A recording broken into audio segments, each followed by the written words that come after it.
सतगुरुदेव की जय। सर्वसंगत से प्रार्थना है, सत्संग प्रारंभ हो रहा है। कृपया सत्संग स्थल पर शांतिपूर्वक विराजमान होकर के श्रद्धा से सत्संग सुने। परमेश्वर की प्यारी आत्माओं से पुनर्निवेदन है, सत्संग प्रारंभ हो रहा है। कृपया सत्संग स्थल पर शांतिपूर्वक विराजमान होकर के श्रद्धा से सत्संग सुने। सत सही। संत रामपाल जी महाराज एक ऐसे महान संत जिन्होंने अपनी सतभक्ति, तत्व ज्ञान, करुणा और सेवा के बल पर समाज में नई मिसाल कायम की है। संत रामपाल जी महाराज की अगुवाई में उनके सभी सतलोक आश्रमों से समाज कल्याण के अद्भुत कार्यों ने समाज को सुनहरे भविष्य की एक नई उम्मीद दिखाई है। संत रामपाल जी महाराज से नाम दीक्षा लेने के बाद लाखों लोगों की लाइलाज बीमारियां जैसे कैंसर, एड्स आदि ठीक हुई। संत जी के ज्ञान से प्रेरित होकर उनके अनुयायियों ने लाखों यूनिट रक्तदान किया। संत जी ने लाखों बहन बेटियों का दहेज मुक्त विवाह करवाया।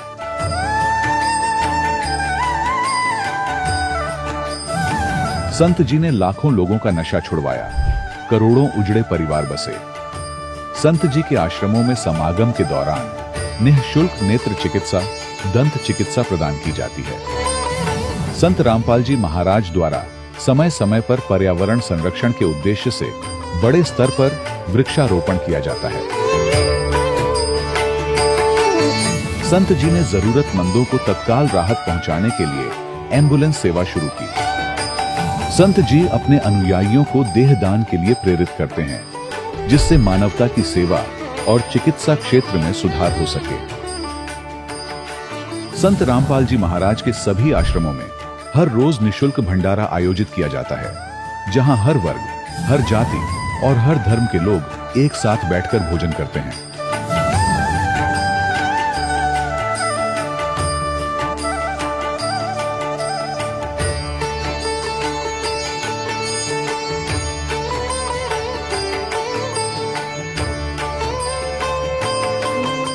संत रामपाल जी महाराज की अन्नपूर्णा मुहिम ने गरीब और बेसहारा लोगों के जीवन में एक नई ऊर्जा और उम्मीद को जन्म दिया है। घर घर खाद्य सामग्री और जरूरी मदद पहुंचाकर संत रामपाल जी महाराज ने लोगों को दुख और मजबूरी से लड़ने की ताकत प्रदान की है।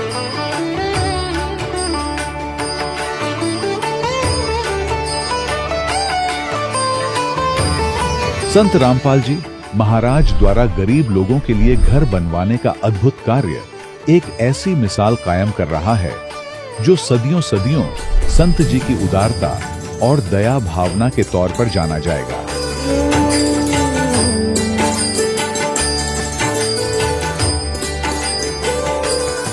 संत रामपाल जी महाराज के आश्रम में हजारों बुजुर्गों को सम्मान और प्यार के साथ जीवन जीने का अवसर मिलता है।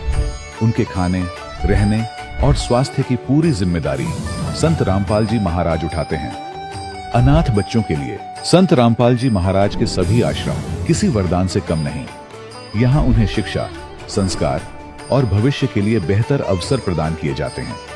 चाहे बाढ़ हो, भूकंप या महामारी, संत रामपाल जी महाराज और उनके अनुयायी हमेशा ही जरूरतमंदों के लिए सबसे आगे खड़े रहते हैं। कोविड महामारी के दौरान संत रामपाल जी महाराज के आश्रमों से करोड़ों लोगों के लिए भोजन, दवाइयां और जीवन रक्षक सामग्रियां उपलब्ध कराई गई। चाहे गरीब की मदद हो या किसी शोषित और पीड़ित वर्ग के हक और सम्मान की लड़ाई, संत रामपाल जी महाराज ने हमेशा ही उनकी दबी आवाज को सरकारों तक पहुंचाया है और उन्हें उचित न्याय दिलवाने में अहम भूमिका अदा की है। समाज में आध्यात्मिक और सामाजिक मूल्यों के प्रति जागरूकता लाने में संत रामपाल जी महाराज हर कदम पर मानवता के सच्चे सेवक साबित हुए हैं। संत रामपाल जी महाराज का जीवन हमें सिखाता है कि सच्ची सेवा वही है जो निस्वार्थ भाव से की जाए। आइए हम भी इस महान सेवा के कार्य में इस महान संत से जुड़ें और संत रामपाल जी महाराज से नाम दीक्षा लेकर अपने जीवन को धन्य बनाएं।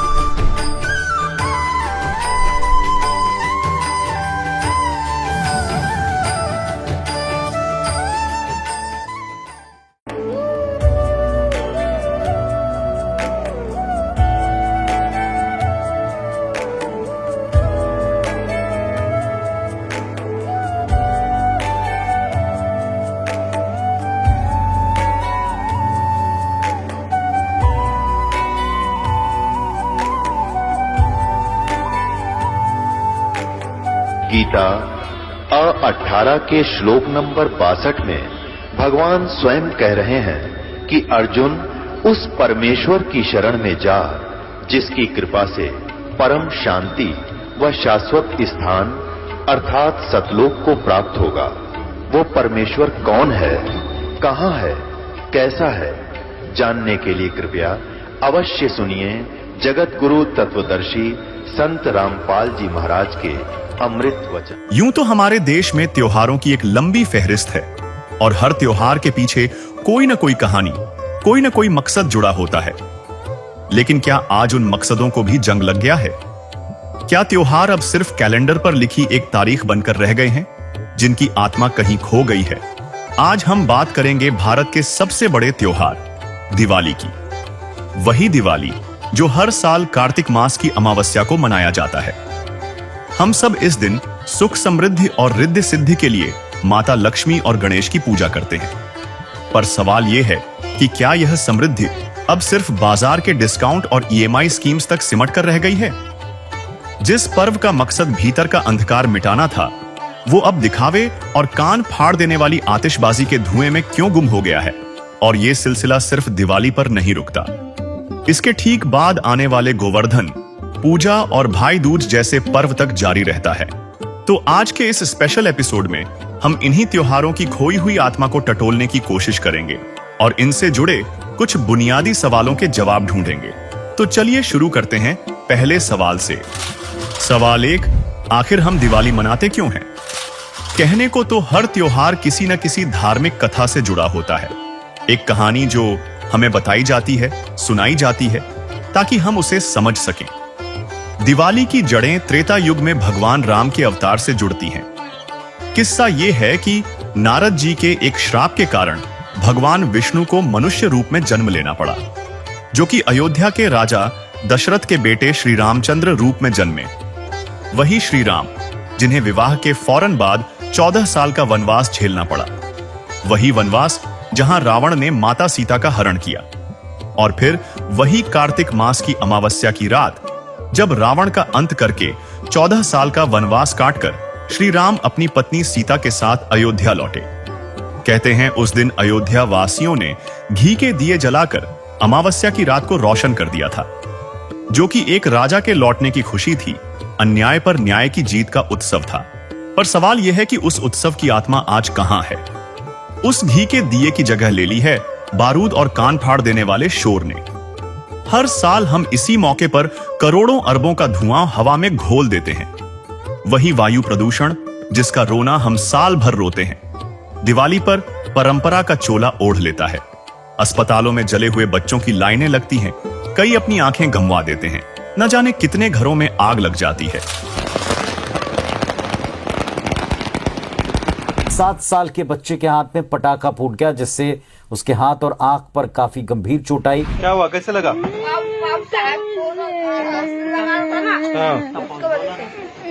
हाथ में पकड़ के लगा रहता, हाथ में पकड़ के लगा रहता वो।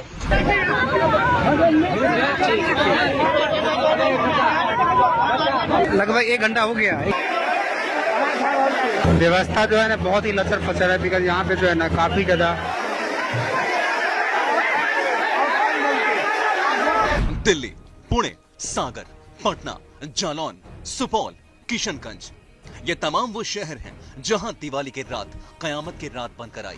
बांसवाड़ा के खांडू कॉलोनी क्षेत्र में दिवाली की तैयारियों के बीच एक हादसे में 9 वर्षीय बच्चा फटाका फोड़ते समय झुलस गया। पुडुचेरी में दिवाली के दिन एक दर्दनाक हादसे की तस्वीरें सामने आई हैं। स्कूटर पर पटाखे लेकर जा रहे एक पिता और उनके 7 साल के बेटे की मौत हो गई। स्कूटर पर ले जा रहे पटाखे में जबरदस्त धमाका हो गया, जिससे दोनों की मौके पर ही मौत हो गई। ये हादसा पुडुचेरी विल्लुपुरम सीमा पर कल दोपहर में हुआ और ये पूरी घटना वहां लगे एक सीसीटीवी कैमरे में कैद हो गई। इस घटना का वीडियो सोशल मीडिया पर वायरल हो रहा है। जशपुर से बड़ी खबर, 9 साल के बच्चे की मौत हो गई है। बताया जा रहा है कि पटाखा फोड़ते समय यह हादसा हुआ और 9 साल के बच्चे की दर्दनाक मौत हो गई। कांच के गिलास ढककर फोड़ रहा था पटाखा। कांच के टुकड़े बच्चे के सीने में घुसे और इलाज के दौरान बच्चे ने दम तोड़ दिया। दिल्ली के अलीपुर इलाके में एक पटाखा फटने से 28 अक्टूबर को 9 साल के बच्चे की मौत हो गई। खेल खेल में बच्चे ने पटाखे को जलाकर स्टील के ग्लास में रख दिया। पटाखा फटते ही ग्लास का एक हिस्सा बच्चे के शरीर में घुस गया, जिसकी वजह से उसकी मौत। दिवाली से 2 दिन पहले केरल में बड़ा हादसा हुआ है। जी हां, बड़ा हादसा हो गया केरल में। केरल के कासरगोड में धमाका हुआ। आतिशबाजी के दौरान यह हादसा हुआ। पटाखा गोदाम तक चिंगारी पहुंच गई। हादसे में 150 लोग घायल हुए हैं। 8 लोग गंभीर झुलसे हैं, जख्मी। ये देखिए तस्वीरें, भयंकर ब्लास्ट की तस्वीरें सामने आई हैं, जैसे कोई बम फटा। दिवाली से 2 दिन पहले केरल में बड़ा हादसा हो गया है। केरल के कासरगोड में यह धमाका हुआ। जबरदस्त ब्लास्ट हो जाता है। आतिशबाजी के दौरान पटाखा गोदाम तक चिंगारी पहुंच जाती है और पूरा इलाका दहल जाता है, थरथरा जाता है, कांप उठता है। पटाखा गोदाम तक चिंगारी पहुंची और भयंकर ब्लास्ट हुआ, जैसे कोई मिसाइल वहां पर गिरी हो, बम फटा हो। हादसे में 150 लोग घायल हो गए, जख्मी हो गए। 8 लोग गंभीर रूप से घायल बताए जा रहे हैं, जिनका इलाज चल रहा है, उपचार चल रहा है। सभी घायल।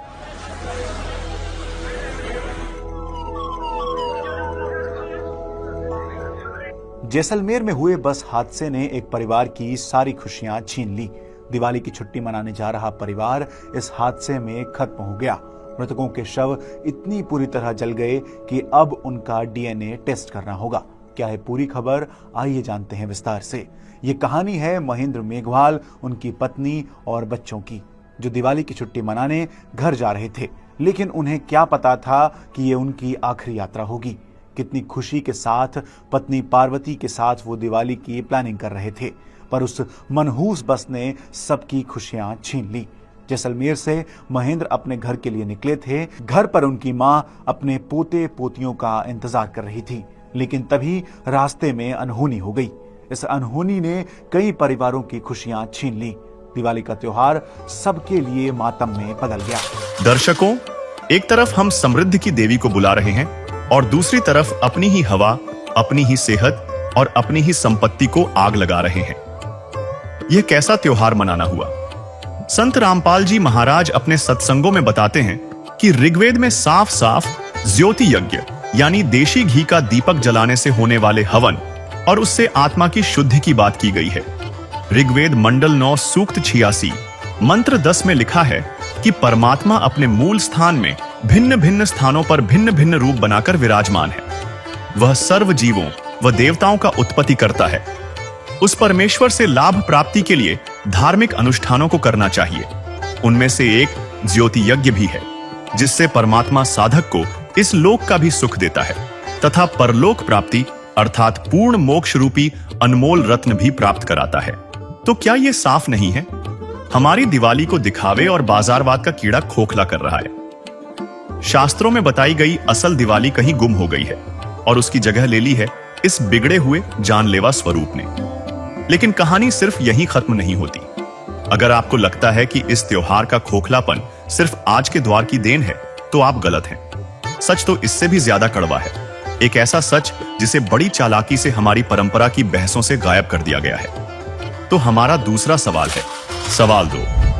क्या आप जानते हैं कि अयोध्या वासियों ने खुद ही 2 साल बाद दिवाली मनानी क्यों बंद कर दी थी? जी हां, आपने सही सुना।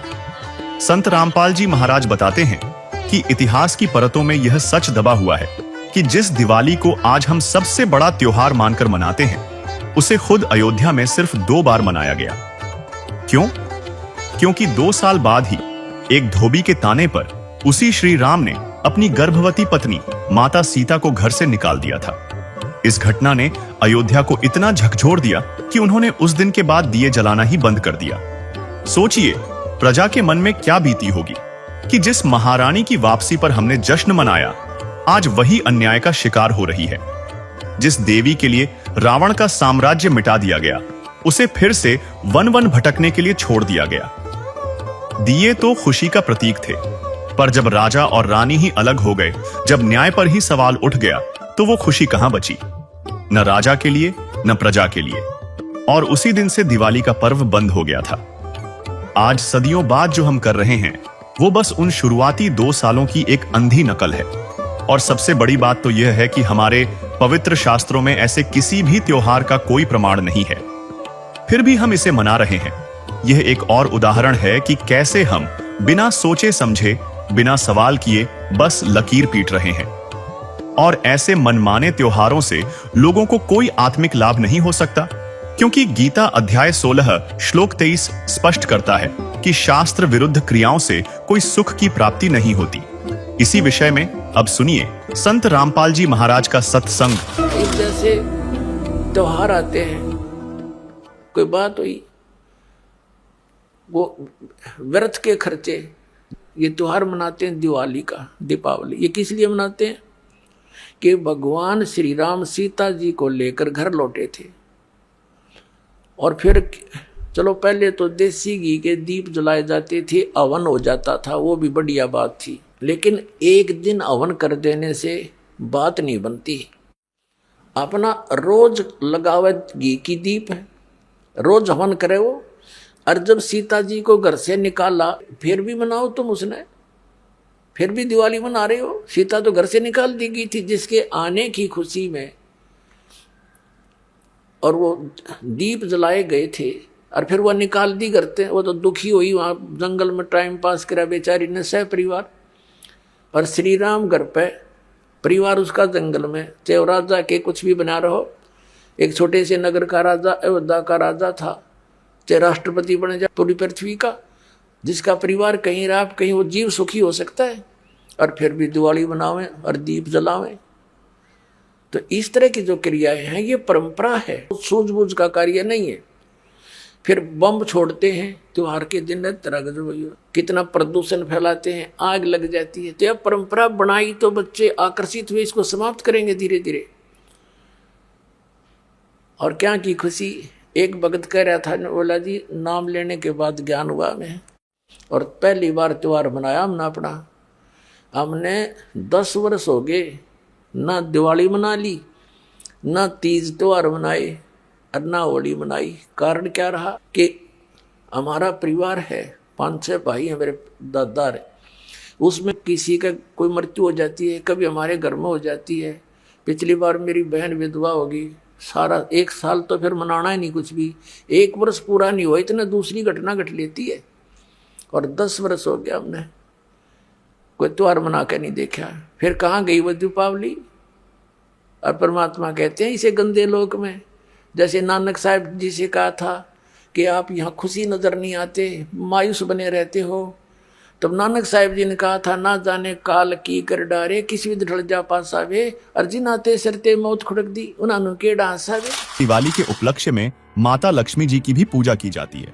यानी दीपावली का जो त्योहार मनाया जाता है उसमें विशेष तो लक्ष्मी जी की ही पूजा होती है, और बाकी तो राम का दिखावा होता है एक दीपक लगाकर।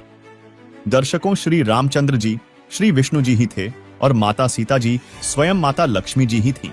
जब श्री राम जी व माता सीता जी वनवास से वापस अयोध्या आए थे, तब उनके आने की खुशी में घर घर में घी के दीप जलाकर खुशी मनाई गई थी। दर्शकों, 2 वर्ष बाद किसी कारण से माता सीता जी यानी माता लक्ष्मी जी को घर से बाहर भगवान श्री रामचंद्र जी यानी श्री विष्णु जी ने निकाल दिया। उसने वन में कष्टमय जीवन जिया। माता सीता जी ने आजीवन कष्ट उठाए। उसके बाद अयोध्या नगरी में मातम छा गया था। दीपावली नहीं मनाई गई। विचार करो, दिवाली के दिन लक्ष्मी जी की पूजा की जाती है, क्या उसके वन में जाने की खुशी में मनाई जा रही है? कुछ तो विवेक से काम लो। दूसरी बात, श्री रामचरितमानस यानी रामायण ग्रंथ की रचना श्री तुलसीदास जी ने श्री रामचंद्र जी के जन्म के लाखों वर्ष बाद अब कलयुग में विक्रमी संवत 1631 यानी सन 1574 ईस्वी में लिखा था। इसके बाद श्री राम जी की कथा फिर से प्रकाश में आई है। लगभग 100 वर्ष से यानी सन 1924 ईस्वी के बाद दीपावली का पर्व हिंदुओं के अंदर फिर से प्रचलन में आया। विचार करें, द्वापर युग में श्री कृष्ण जी हुए, कहीं प्रमाण दिखा दो कि श्री कृष्ण जी ने या द्वारिका वासियों ने या वृंदावन वासियों ने या मथुरा वासियों ने कभी दीपावली का त्योहार मनाया हो। दर्शकों, इसका कहीं प्रमाण नहीं है कि उन्होंने ऐसे किया हो। इससे स्पष्ट हो जाता है कि ये अब मनमुखी लोगों द्वारा मनमाना आचरण करके केवल प्रदूषण फैलाया जा रहा है। इसलिए ये दीपावली का त्योहार मनाना व्यर्थ है, इसमें कोरा प्रदूषण फैलाना ही है। श्री विष्णु जी यानी श्री राम जी तथा माता लक्ष्मी यानी माता सीता जी के कष्टमय जीवन को याद करते हुए इस काल के लोक से निकलकर सतलोक यानी गीता अध्याय 18 श्लोक 62 में बताए सनातन परम धाम को प्राप्त करने के लिए साधना करनी चाहिए। इस कथा यानी रामायण का यह निष्कर्ष निकलता है। हम संत रामपाल जी महाराज के शिष्य संत रामपाल जी महाराज द्वारा बताई गई वो सत साधना करते हैं, जिसमें श्री लक्ष्मी जी, श्री विष्णु जी और सभी इन 5 मुख्य देवताओं की साधना करते हैं। इन्हें डेली याद करते हैं, इनके दुख को हम शेयर करते हैं और भगवान से डरकर हम प्रतिदिन सुबह शाम देशी घी के दीप जलाते हैं ताकि प्रदूषण खत्म हो, क्योंकि हवन से प्रदूषण खत्म होता है। हम श्री लक्ष्मी जी, श्री विष्णु जी और सभी मुख्य देवताओं को सदा याद करते हैं। और ये लोग एक दिन ड्रामा करते हैं। इसके करने से न कोई धार्मिक लाभ और न ही कोई वातावरण में शुद्धता। हम जो साधना करते हैं उससे धार्मिक लाभ के साथ साथ भगवान की डेली याद बनी रहती है। ये कष्ट याद रहते हैं जो ऐसा कष्टमय जीवन जिया महापुरुषों ने, देवियों ने, देवताओं ने। उस डर से हम भक्ति करते हैं। हमें कभी भूल नहीं पड़ती तो हम निवेदन करते हैं कि पूरा हिंदू समाज ये नाटकबाजी छोड़कर संत रामपाल जी महाराज द्वारा बताई साधना करो और अपना जीवन सफल करो। सवाल नंबर 3। चलिए मान लिया कि पटाखे और दिखावा गलत है, पर दिवाली पर जो सुख समृद्धि के लिए माता लक्ष्मी और गणेश जी की पूजा होती है, क्या उससे भी कोई फायदा नहीं होता? आखिर यही तो इस त्योहार का सबसे बड़ा मकसद बताया जाता है। दर्शकों, यही तो सबसे बड़ा झोल है। हम सब जानते हैं कि माता लक्ष्मी भगवान विष्णु की पत्नी है और श्री गणेश भगवान शिव के पुत्र। अब जरा इनके अधिकार क्षेत्र को समझिए। हमारे ही पवित्र ग्रंथ इस पूरी मान्यता की पोल खोलते हैं। श्रीमद् देवी भागवत के 3 स्कंध में एक प्रसंग है जहां खुद भगवान विष्णु और भगवान शंकर अपनी माता आदिशक्ति दुर्गा की स्तुति कर रहे हैं। और जानते हैं वे क्या कह रहे हैं? वे स्वीकार कर रहे हैं कि वे भी कर्म के विधान में बंधे हैं और किसी की किस्मत से ज्यादा उसे कुछ नहीं दे सकते। श्रीमद् देवी भागवत 3 स्कंद।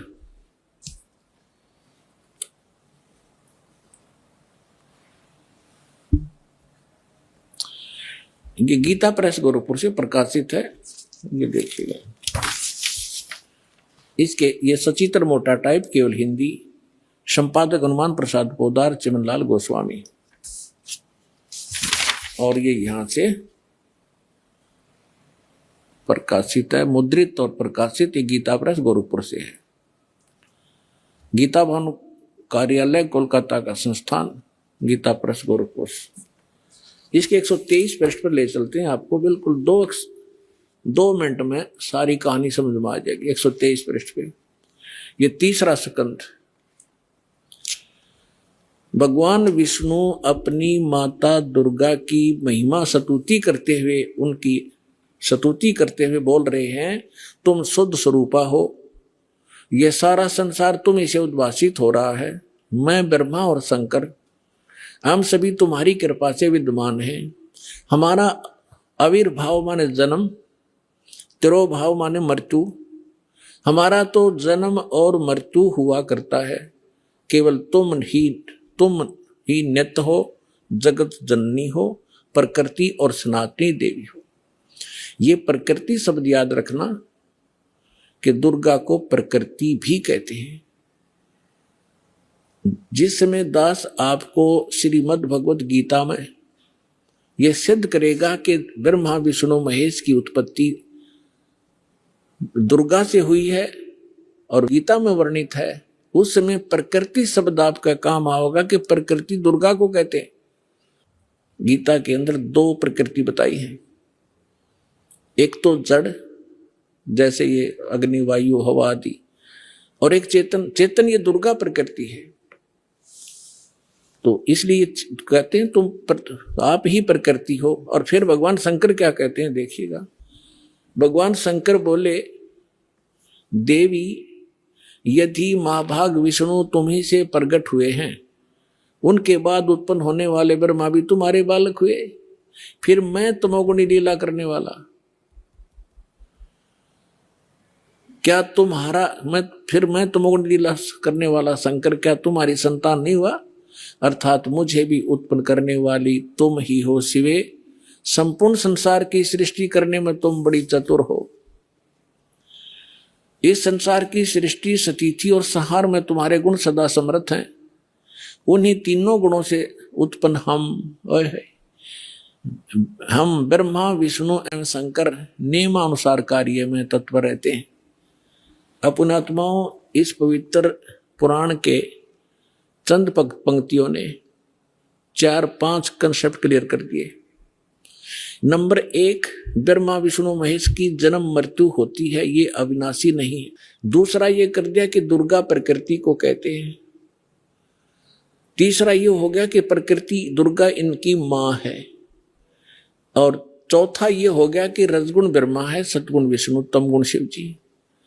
और पांचवा ये हो गया कि ये भगवान केवल वर्क डन दे सकते हैं, जैसा जिसका कर्म है इसमें ये कोई परिवर्तन नहीं कर सकते, ये इससे सिद्ध हो।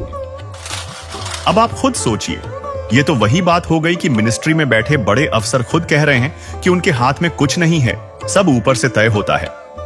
तो जब खुद विष्णु जी और शिव जी हमारे कर्मों में फेरबदल नहीं कर सकते, तो उनकी पत्नी और उनके पुत्र हमारी किस्मत को कैसे बदल सकते हैं? इससे यह शीशे की तरह साफ हो जाता है कि इनकी पूजा से भी हमें उतना ही मिलता है जितना हमारे कर्मों में पहले से लिखा है। एक दाना कम नहीं, एक दाना ज्यादा नहीं।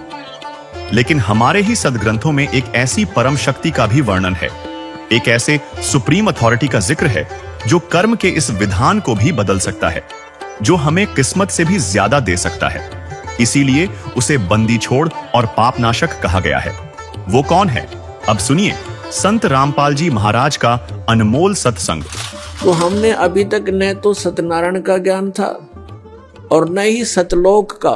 गीता जी अध्याय नंबर 18 के श्लोक नंबर 62 में कहा कि अर्जुन तू सर्वभाव से उस परमेश्वर की शरण में जा, उसकी कृपा से ही तू परम शांति को और सनातन परम धाम को प्राप्त होगा।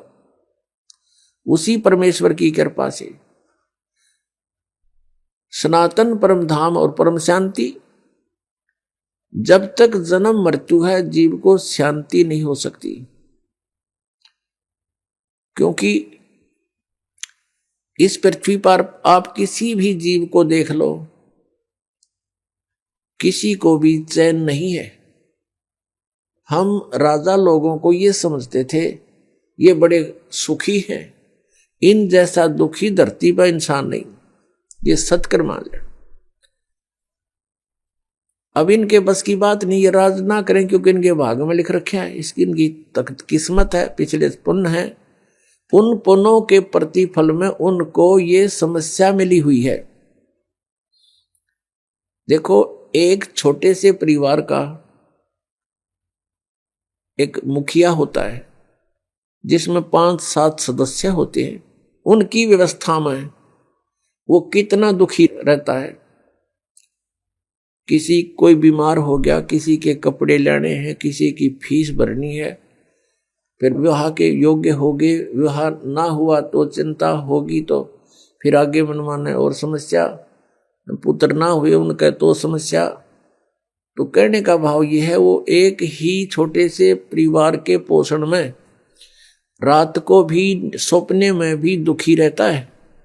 और राजा तो एक बहुत बड़े क्षेत्र का मुखिया बन जाता है, पिता बन जाता है। राजा प्रजा का पिता होता है और उसको कितनी चिंता रहती है, कहीं फ्लड आ गया है तो राजा को धक्कदेसी होगी कि दुर्घटना होगी तो उसी को समस्या होती है। कहीं कुछ बनाना है, कहीं कोई अशांति फैल गई है, कोई एमएलए खिसकन की सोच रहा है तो नींद आवा नहीं।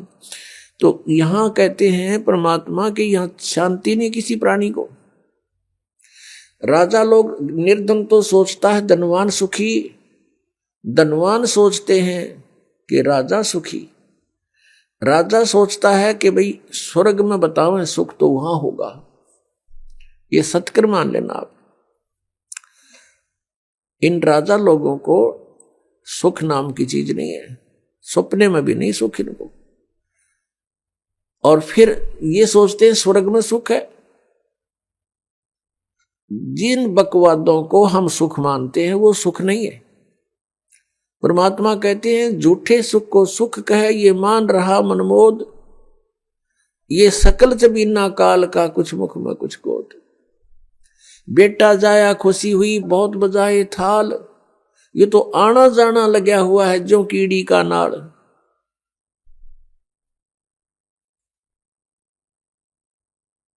अब राजा सोचते हैं कि स्वर्ग में सुख होगा, अब स्वर्ग के देवता जो उनकी दुर्गति, उनके इतिहास पढ़कर देखो पुराणों में, कभी असुर और देवताओं का और असुरों का युद्ध हो गया, राक्षसों का, कभी देवता हार गए, कभी असुर हार गए। इंद्र जो स्वर्ग का राजा होता है, गद्दी छोड़ भाग गया, असुरों ने कब्जा कर लिया स्वर्ग पर, वो कहीं जंगल में भूखा प्यासा भटक रहा है। और इंद्र सोचता है कि ब्रह्मा विष्णु महेश सुखी होंगे। ये तीन लोग के एक एक विभागीय मंत्री हैं। अब ये ब्रह्मा विष्णु महेश कितने सुखी हैं। श्री विष्णु जी के अवतार श्री कृष्ण जी, श्री रामचंद्र जी, श्री रामचंद्र के रूप में राजा दशरथ के घर जन्म जब श्री विष्णु जी का हुआ, युवा हुए, युवा होते विवाह हुआ, विवाह होते ही वनवास हुआ, वनवास से सीता का हरण हुआ, यानी उसकी पत्नी का रावण उठा ले गया, और फिर रावण के साथ युद्ध हुआ। पुण्यात्माओं, करोड़ों व्यक्ति मारे गए वहां पर। तब सीता की वापसी हुई। वापसी आने पर बड़ी खुशी बनाई, नगरी में दीप जलाए गए घी के। सीता के वापस, श्री राम के वापस आने पर, सीता लौटा लाने पर,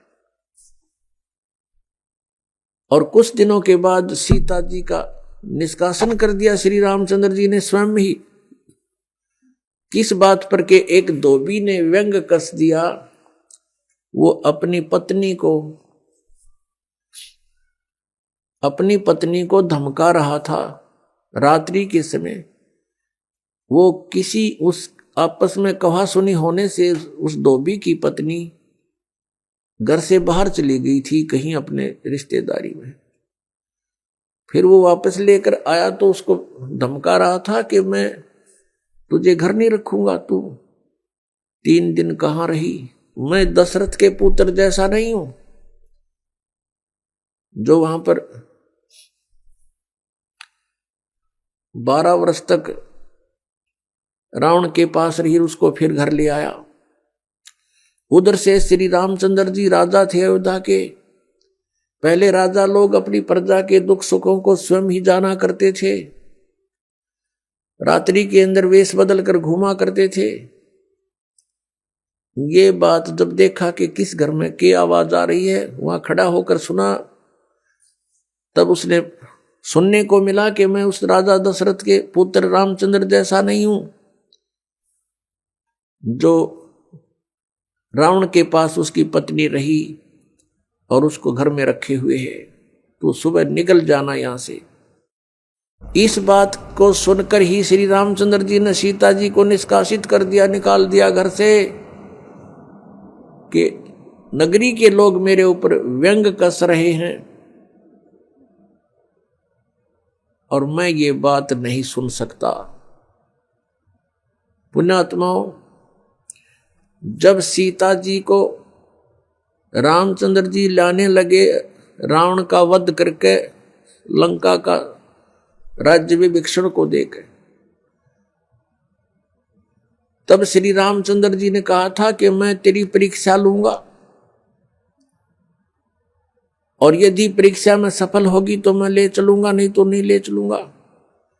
मैं तुझे अग्नि में जलाऊंगा, यदि तू अग्नि में जल गई तो समझूं तेरी कि तू कलंकित थी, तू रावण को समर्पित हो चुकी थी, और यदि अग्नि में तू नहीं जली तो मैं निष्कलंक जानूंगा, तब तुझे ले चलूंगा। ऐसा ही किया गया, सीता को अग्नि में बैठा दिया और हजारों की संख्या में दर्शक थे, सीता जी नहीं जली और सब ने कहा कि भगवान निष्कलंक है, माई निष्कलंक है।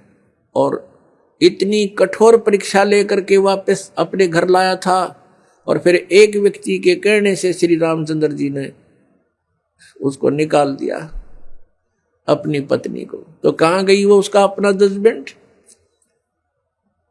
तो ऐसे ये राजा के योग्य भी नहीं थे ये लोग, और हम इनको भगवान मान रहे थे। एक गर्भवती औरत को अपनी को घर से बाहर निकाल देता है, कहीं मरो कहीं जाओ, कोई बात थी यार?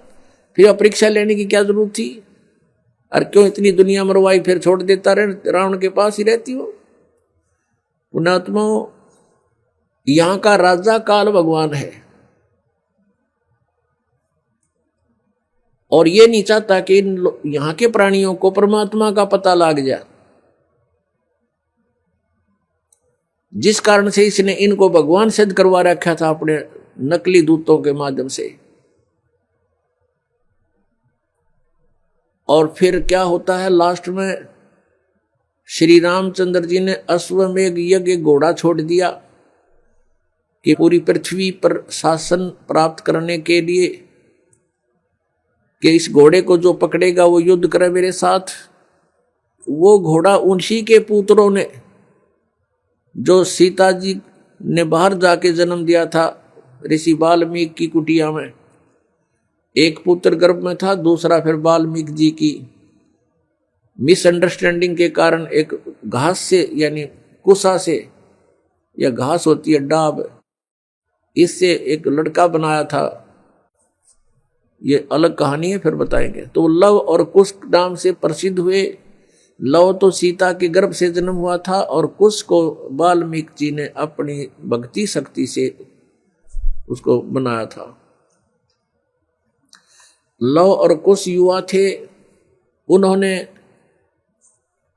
वो श्री रामचंद्र जी का घोड़ा पकड़ लिया। फिर उनका पिता पुत्रों का युद्ध हुआ तो दोनों ने छक्के छुड़ा दिए राम के, और सीता जी फिर भी उनके हाथ नहीं आई और वो पृथ्वी के अंदर समा गई। और श्री रामचंद्र जी ने आकर के सरयू नदी के अंदर, अयोध्या के साथ से बह रही एक सरयू दरिया, उसमें जल समाधि ले ली इसी दुख में। अब श्री कृष्ण जी का इतिहास देख लो। श्री विष्णु जी अवतार श्री कृष्ण जी, श्री राम वाली, श्री रामचंद्र जी के जीवन वाला भोग भोग के वो प्राणी श्री कृष्ण रूप में फिर जन्म हुआ। सारा जीवन दुखी रहा श्री कृष्ण, सारा जीवन जेल में जन्म हुआ, माता पिता कैद में, कभी मामा शत्रु हो गया, कभी पूतना मारने जा रही है, कभी केसी, कभी चाणोर शत्रु हो गया, कभी जरासिंह लड़ने को आ रहा है, कभी शिशुपाल से युद्ध हो रहा है, कवासुनी हो रही है, और कभी फिर कल्यवन आ रहा है। इस दुख में श्री कृष्ण जी ने मथुरा का त्याग कर दिया और ऐसे स्थान पर रहने लगे जहां कोई ना पहुंच सके। समझदार व्यक्ति यही सोचते हैं, राड से बाढ़ अच्छी होती है, झगड़े से बचाव अच्छा होता है। श्री कृष्ण जी उन सबको भी मार सकते थे, क्योंकि वो त्रिलोक के में एक विभागीय मंत्री है, एक विशेष शक्ति होती है प्राणी में, वो उनके अंदर शक्ति थी। लेकिन यही सोचा था कि किस किस ने मारूं, या तो सबकी बुद्धि भ्रष्ट। तो श्री कृष्ण जी ने द्वारका बनाई। समुद्र के बीच में एक टापू था जिसका केवल एक गेट था, द्वारिका, एक द्वार की नगरी। और ये सोच करके वहां यदि इतनी दूर पहले तो कोई आवेगा नहीं, ऐसे स्थान पर जा रहे हम, और वहां कोई आवेगा युद्ध करने तो हम एक ही तरफ से उसका सामना कर सकते हैं, इसलिए एक गेट था उसका, और बाकी 3 समुद्र था 3 तरफ। तो वहां श्री कृष्ण जी चले गए, अपना अधिकतर सारा ही जीवन वहां व्यतीत किया। यहाँ तो ज्यादा से ज्यादा 18 साल के 20 वर्ष के तक यहाँ रहे थे द्वारका में, और बाकी फिर लगभग 200 वर्ष तक जिए थे श्री कृष्ण जी, और बाकी का समय द्वारका में व्यतीत किया था। तो अब ये जो लोग अनजान संत ऋषि, ये गुरु नकली हमें भ्रमित करते हैं कि द्वारका का उस गोवर्धन की परिक्रमा करनी चाहिए और वृंदावन अवश्य जाना चाहिए, मथुरा में अवश्य जाना चाहिए, वहाँ हमारे भगवान ने लीला की है, उनके चरण कमल टिके हैं, वहाँ घूमा करते थे, स्नान किया करते थे। अरे श्री कृष्ण जी यहाँ 20 वर्ष रहे थे मथुरा में, बाकी 180 साल तो वहां रहे हैं द्वारका में, और वहां का नामो निशान मिट गया उस द्वारका को। इसलिए वहां खत्म की द्वारका, समुद्र में डूब गई श्री कृष्ण जी की मृत्यु के बाद, और यादों का विनाश हो गया था, आपस में लड़के मर गए थे, और जो बाकी शेष औरतें बची थी उनको अर्जुन ले आया था, सब खाली हो गई थी द्वारका। उसके बाद वो समुद्र ने डबो दी थी, अंदर चली गई। कारण यही था कि भगवान ने सोचा कि यहाँ आएंगे फिर ये धक्के खान द्वारका में इतनी दूर, इसलिए उसका नामो निशान मिटवा दिया था। अगर आज द्वारका होती तो ये नकली कहते द्वारका में भगवान रहे थे, वहां जाया करो, वहां बहुत पुण्य होता है। उस द्वारका में तो सत्यानाश होया था, सारे यादव कटका मर गए थे वहां पर। आज भी जाते हैं वहां बहुत से श्रद्धालु। तो कहने का भाव यह है कि जब तक आत्म ज्ञान बिना नर भटके, इस तत्व ज्ञान बिना नर भटके, कदे मथुरा कदे काशी। फिर श्री कृष्ण जी का फिर कैसे अंत हुआ? श्री कृष्ण जी के सामने पूरा यादव कुल आपस में लड़का मर गया, पोते पड़पोते रिश्तेदार सब आपस में कटका मर गए।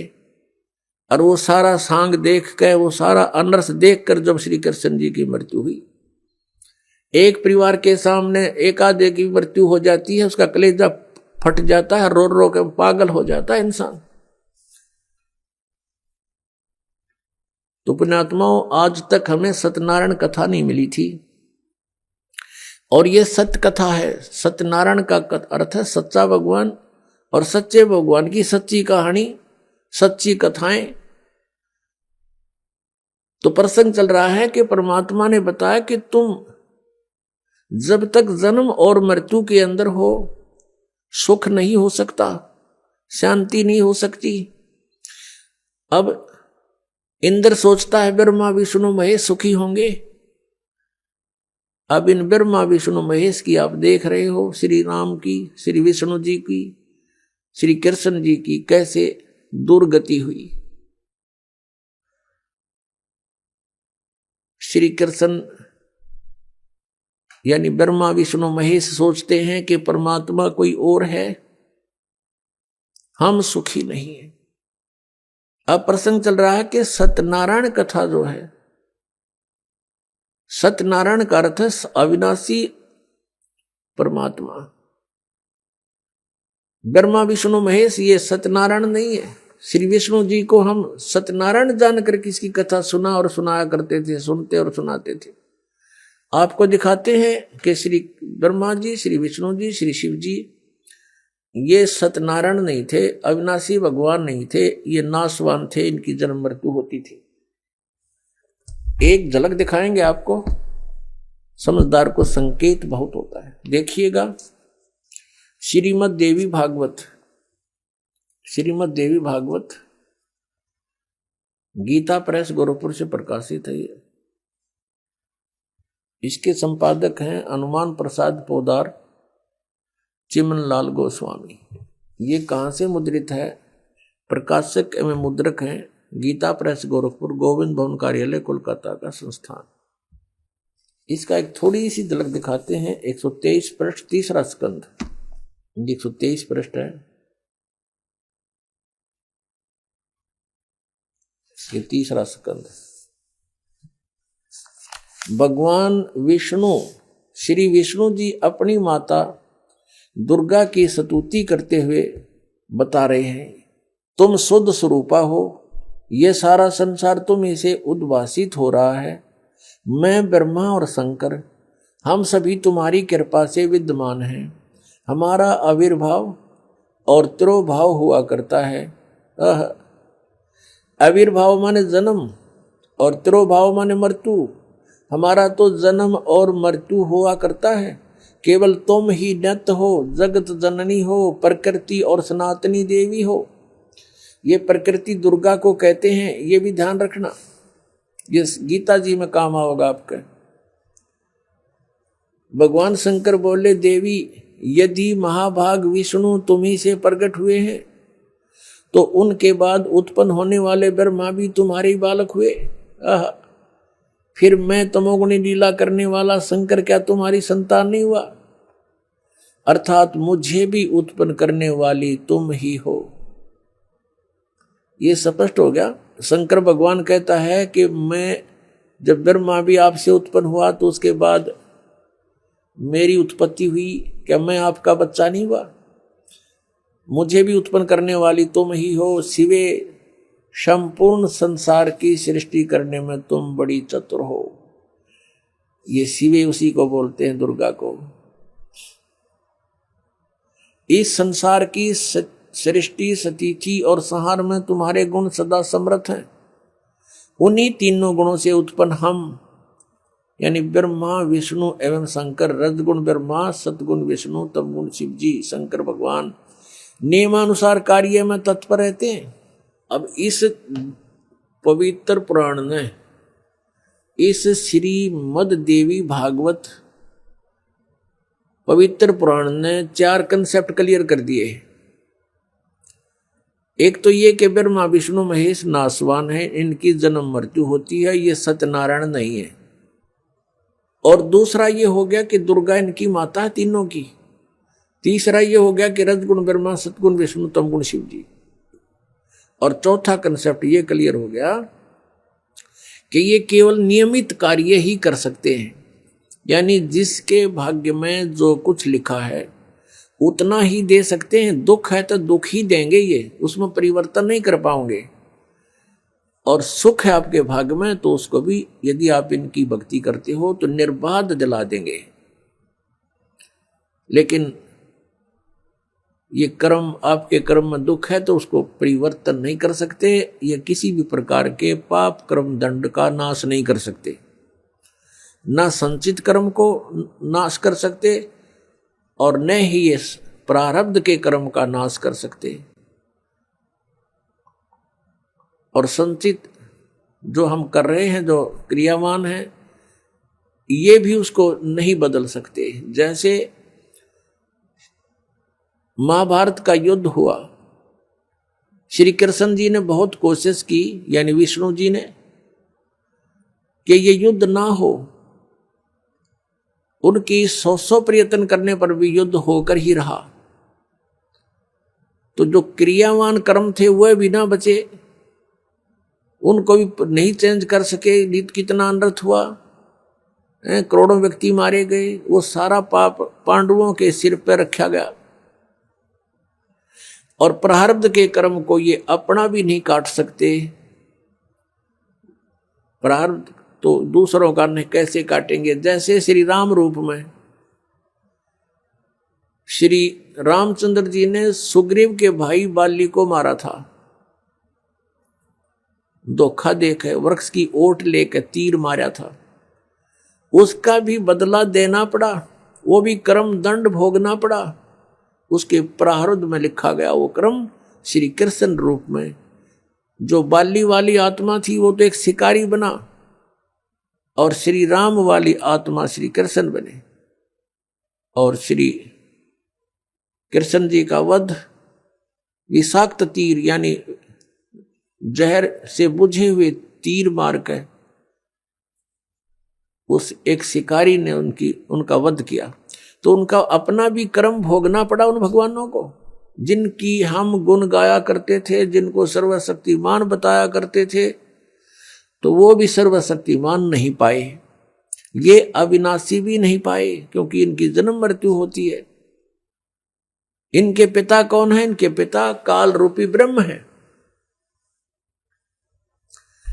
पुण्यात्माओं, सत्संग के अंदर परमात्मा की याद दिलाई जाती है, आत्मा और परमात्मा की स्थिति बताई जाती है। कौन से कर्म अच्छे हैं, कौन से बुरे हैं, ये याद दिलाई जाती है। और आपको जो मिशन से जुड़ता है, जो भगवान चाहता है, उसको स्ट्रिक्टली कहा जाता है कि ये पाप नहीं करोगे, ऐसा नहीं करोगे तो तुम सफल होगे। सच्चाई है ये। तो फिर वो आपके क्रियावान कर्म भी बदलवा दिए जाते हैं। जैसे कोई शराब पीता है, कोई चोरी करता है, कोई मिलावट करता है, कोई जारी करता है, कोई और बकवाद करता है, वो सब छुटवाई जाती है। वो क्रियावान कर्मों को भी चेंज कर दिया जाता है। प्रारब्ध के अंदर आपकी किस्मत में कोई जबरदस्त दुख है, उसको भी परमात्मा हल्का करके नाश कर देते हैं। परमेश्वर शरण में आने से आई टले बला, और जय मस्तिष्क में जय भाग्य में सूली हुआ कांटे में डर जा।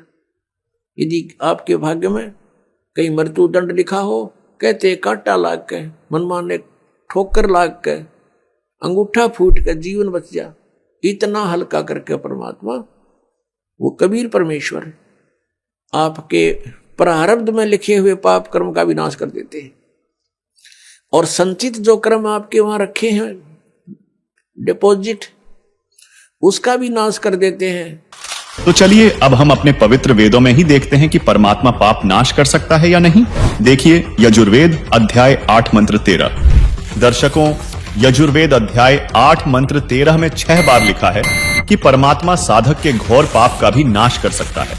स्वयं पढ़िए यजुर्वेद अध्याय 8 मंत्र 13, जिसमें लिखा है कि वेदों को बोलने वाला ब्रह्म कह रहा है कि हे पूर्ण ब्रह्म, आप सत भक्ति करने वाले भद्र पुरुष संत ऋषि द्वारा किए हुए पाप के क्षमा अर्थात विनाश करने वाले हो, साधारण व्यक्ति के किए हुए पाप के विनाश करने वाले हो। सत भक्ति चाहे पिता करे, उस पिता के किए हुए पाप के विनाश करने वाले हो। शास्त्र अनुकूल साधना चाहे कोई स्वयं करे, उसके अपने किए हुए पाप के विनाश करने वाले हो। और तो और आप पाप के पाप अर्थात घोर पाप के विनाश अर्थात क्षमा करने वाले हो। जो सतभक्ति करने वाला पाप चाहे शिक्षित अर्थात पंडित या अशिक्षित करे, उसके तथा सर्व सतभक्ति स्तुति करने वालों के पाप के विनाश करने वाले हो। जिससे स्पष्ट होता है कि संत रामपाल जी महाराज जी की यह बात सत्य है कि परमात्मा घोर पाप का भी नाश कर देता है। चलिए अब देखते हैं यजुर्वेद अध्याय 5 मंत्र 32 को और जानते हैं कि वह परमात्मा कौन है जो पापों का नाश कर अपने भक्त का जीवन सुखी कर देता है। देखिए दर्शकों, यजुर्वेद अध्याय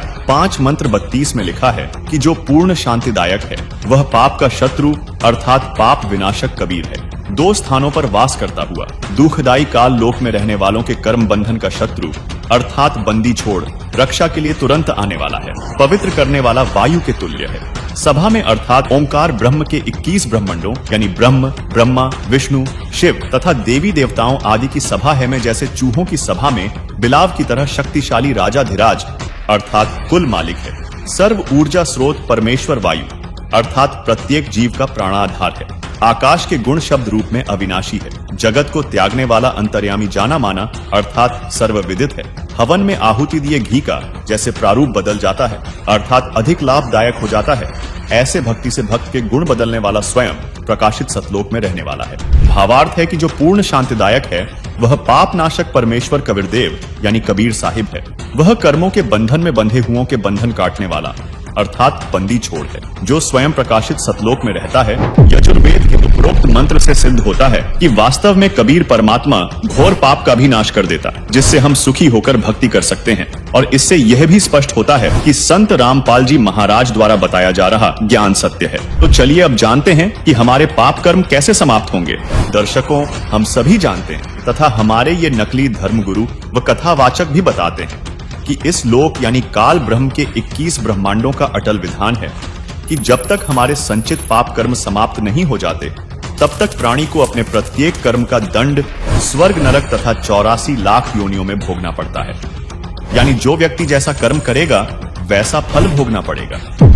जबकि पवित्र यजुर्वेद अध्याय 8 मंत्र 13 में आपने पढ़ा कि परमात्मा घोर पाप का भी नाश कर सकता है। एक बार पुनः पढ़िए यजुर्वेद अध्याय 8 मंत्र 13 को, जिसमें लिखा है कि वेदों को बोलने वाला ब्रह्म कह रहा है कि हे पूर्ण ब्रह्म, आप सद्भक्ति करने वाले भद्र पुरुष संत ऋषि द्वारा किए हुए पाप के क्षमा अर्थात विनाश करने वाले हो, साधारण व्यक्ति के किए हुए पाप के विनाश करने वाले हो। सतभक्ति चाहे पिता करे, उस पिता के किए हुए पाप के विनाश करने वाले हो। शास्त्र अनुकूल साधना चाहे कोई स्वयं करे, उसके अपने किए हुए पाप के विनाश करने वाले हो। और तो और आप पाप के पाप अर्थात घोर पाप के विनाश अर्थात क्षमा करने वाले हो। जो सतभक्ति करने वाला पाप चाहे शिक्षित अर्थात पंडित या अशिक्षित करे, उसके तथा सर्व सतभक्ति स्तुति करने वालों के पाप के विनाश करने वाले हो। दर्शकों, यजुर्वेद 8 मंत्र 13 का कुछ स्वार्थी व नकली व्यक्ति यह भावार्थ लगा सकते हैं कि पाप करते रहो, बाद में परमात्मा आपके सर्व पापों का नाश कर देगा। तो इस विषय में संत गरीबदास जी ने अपने सामने धर्मराज व कबीर परमात्मा के मध्य हुई वार्ता में बताया है। सुनिए। यहाँ क्या बता रहे हैं कि परमात्मा जब ऊपर लेकर गए गरीबदास जी को, तो परमेश्वर के शरीर से वहां जब उसने देखा ऐसी चमक थी और धर्मराज अपनी सिंहासन पर विराजमान था, न्यायाधीश परमात्मा वहां प्रवेश किया, एकदम वो कुर्सी छोड़कर खड़ा हो गया, सिंहासन छोड़कर, और ऐसे जैसे एक उच्च अधिकारी के सामने बहुत निम्न सत्र का अधिकारी करबद्ध होकर के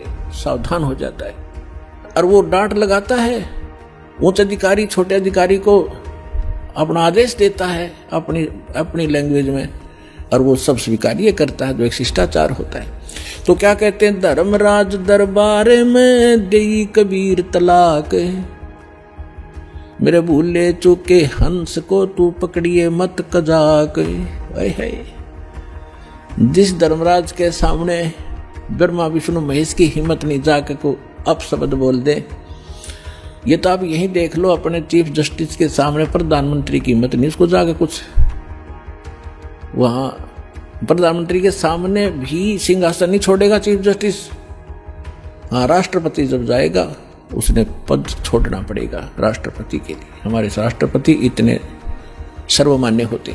इसी प्रकार जब धर्मराज ने देखा कि राष्ट्रपति आगे यानी पूरी विश्व के मालिक एकदम कुर्सी छोड़कर खड़े हो गए, परमात्मा क्या कहने लगे, धर्मराज दरबार में देई कबीर तलाक, मेरे भूले चूके हंस को तू पकड़िए मत कजाक, कि मेरा हंस और गलती से नाम भी त्याग दिया हो, गलती से ना जान रहा हो, जानबूझ कर बकवाद करे, उसका तो माफी है नहीं, और किसी कारण से भी आपको ने नाम ले रखा है और आपका ना जान रहा है, फिर छोड़ छाड़ गए कुछ दिन, तो जब आपकी मृत्यु होगी तो परमात्मा कहते हैं आपको वहां ले जाया जाएगा धर्मराज के पास।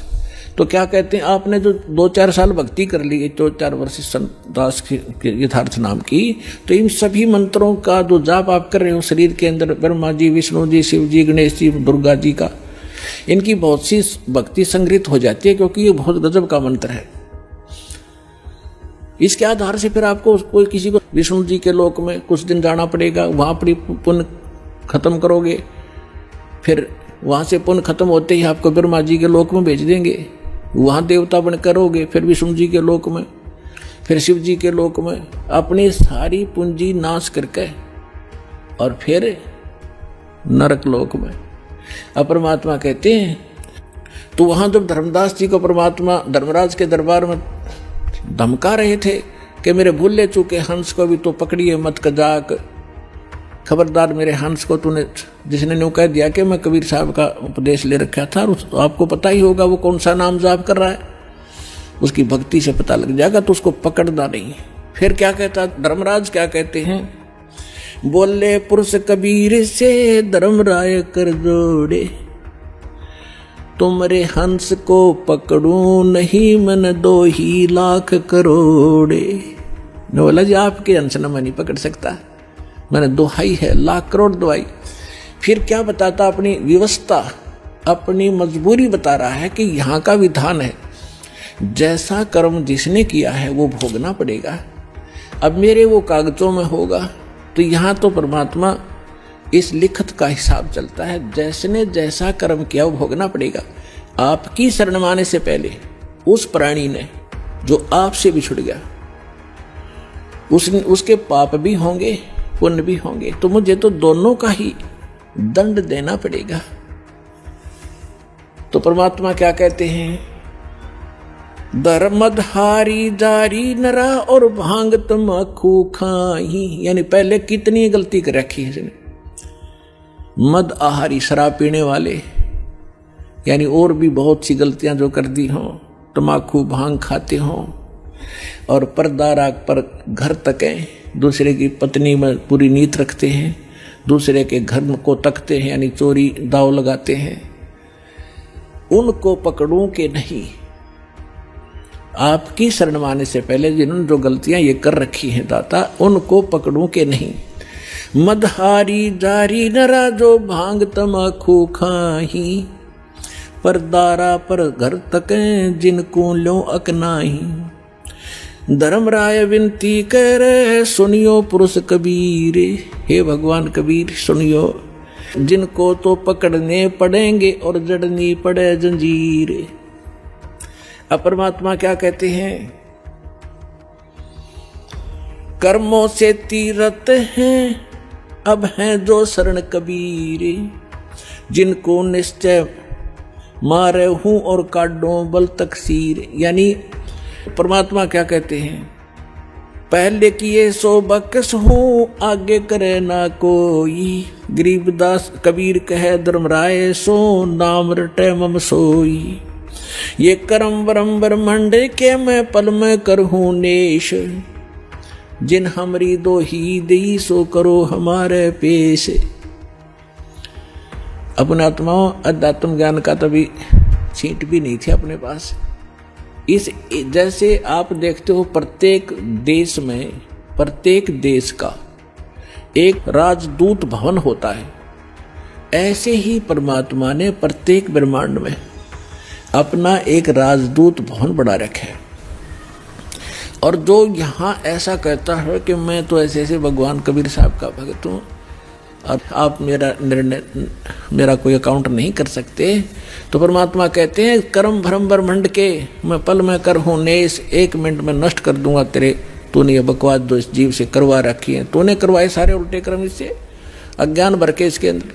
और जिसने मेरा नाम लिया, मेरी दुहाई दी कि इस हृदय से जो पुकारेगा वहाँ के, मैं तो भगवान कबीर साहब का शिष्य था, उनका बच्चा हूँ, आप मुझे कैसे ले आई यहाँ पर। तो उनको मेरे पास, मेरे राजदूत भवन में करो हमारे पेश, तो उसका अकाउंट भी नहीं लेना, खबरदार, परमात्मा ने यहाँ तक बोल दिया। दर्शकों, अभी आपने धर्मराज और कबीर परमात्मा के मध्य हुई वार्ता को सुना, जिसमें संत गरीबदास जी ने स्पष्ट किया है कि गरीब पहले किए वो बख्श हूँ, आगे करे ना कोई। कबीर कहे धर्मराय से नाम रटई मम सोई, गरीब कर्म भ्रम ब्रह्मंड के पल में करहूं नेश, जिन हमरी दो ही दई सो करो हमारे पेश। यानी कबीर परमात्मा धर्मराज से कहते हैं कि जो पाप कर्म मेरी शरण में आने से पहले किए थे उनको क्षमा कर दूंगा, आगे वह भक्त पाप कर्म नहीं करेगा। अर्थात जो हमारी सच्ची भक्ति पूर्ण संत से लेकर करेगा उसके सर्व पाप नाश कर दूंगा। तथा कबीर परमेश्वर ने पुनः कहा कि इस काल लोक के सर्व संचित वर्तमान व प्रारब्ध कर्म जो भ्रमित करके कराए गए हैं, मैं अपने भक्त के उन सब पाप कर्मों को एक क्षण में नष्ट कर दूंगा। जिन्होंने मेरी दुहाई दी है, यानी पुकार कर कहा है कि हम कबीर परमेश्वर के भक्त या भक्तमती हैं, उनका हिसाब अर्थात कर्मों का लेखा जोखा भी तू मत लेना, बल्कि उनको मेरे दरबार में त्रिकुटी पर बने सतगुरु स्थान पर पेश कर देना। उनके कर्मों का हिसाब मैं स्वयं करूंगा। दर्शकों, दिवाली का धुआं ठीक से छटता भी नहीं कि एक और परंपरा शुरू हो जाती है, गोवर्धन पूजा। सवाल यह है कि क्या यह प्रकृति की पूजा है या फिर एक और ऐसा अनुष्ठान जहां हम खुद भगवान कृष्ण के आदेशों को ही नजरअंदाज कर रहे हैं। सवाल नंबर 4, दीपावली के ठीक बाद मनाई जाने वाली यह गोवर्धन पूजा आखिर है क्या? क्या यह शास्त्रों में वर्णित है और क्या उस गोवर्धन पर्वत की परिक्रमा करने से वाकई कोई लाभ होता है? संत रामपाल जी महाराज ने बताया है कि गोवर्धन पूजा के विषय में धर्म गुरुओं द्वारा वह कहानी जो हमें सुनाई जाती है वह यह है कि श्री कृष्ण ने ब्रजवासियों को इंद्र जैसे देवताओं की पूजा करने से रोककर एक परम शक्ति की पूजा करने को कहा था।